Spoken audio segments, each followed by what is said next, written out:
It's time to kick off 2024 with a January real estate market update. Let's go.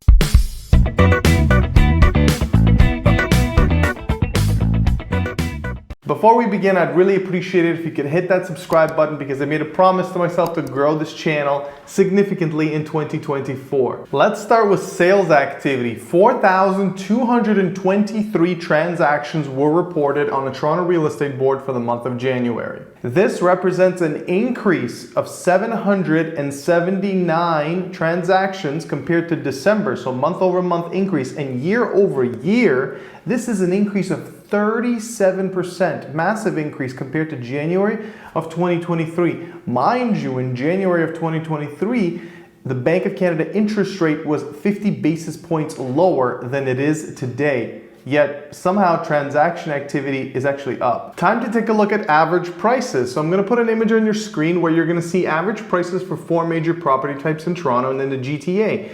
Those four major property types being, of course, detached, semi-detached, townhome, and condos. As you can see, prices are up almost across the board year over year compared to January of last year, which is impressive, as I said, since interest rates are higher today. It's notable to mention that condos are lagging. They are pretty much unchanged year over year, and in the GTA, they're actually down 2.7% year over year. Now let's take a closer look at condos specifically. Here's an image on your screen showing Toronto and downtown condos average dollar per square foot.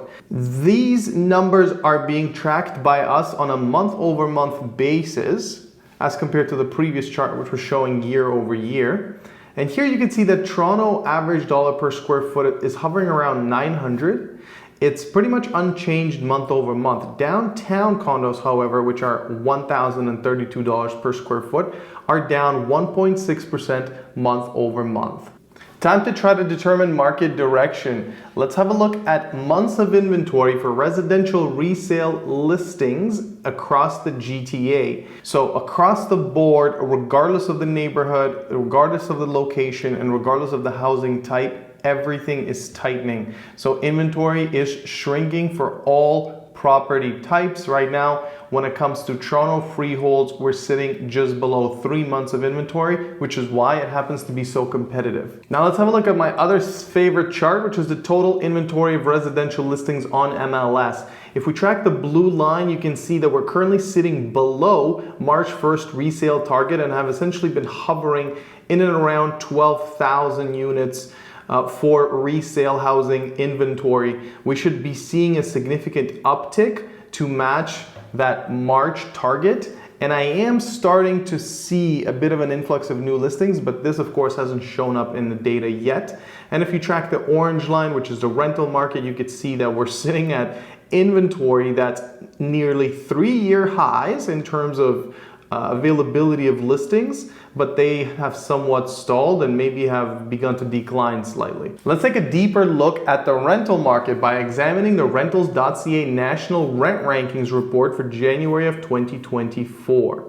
If we take a look at Toronto, you can see that prices are declining for both 1-bedroom and 2-bedroom rentals. You're looking at declines of 2.8% month over month for 1-beds and 3.9% month over month. Keep in mind, these prices are still up year over year, but this is a promising trend if you're a tenant as prices are beginning their decline. Now you can also see that BC, Vancouver, and Burnaby, the trend is very, very similar. So the rental market is beginning to soften all across Canada. Macro picture. So the Bank of Canada just had its interest rate meeting first of 2024 and chose to keep the rates unchanged. What's more interesting, however, is how some of the early economic data, such as the CPI for December, which actually came in hotter than expected by some of the economists, has impacted the probability of an interest rate drop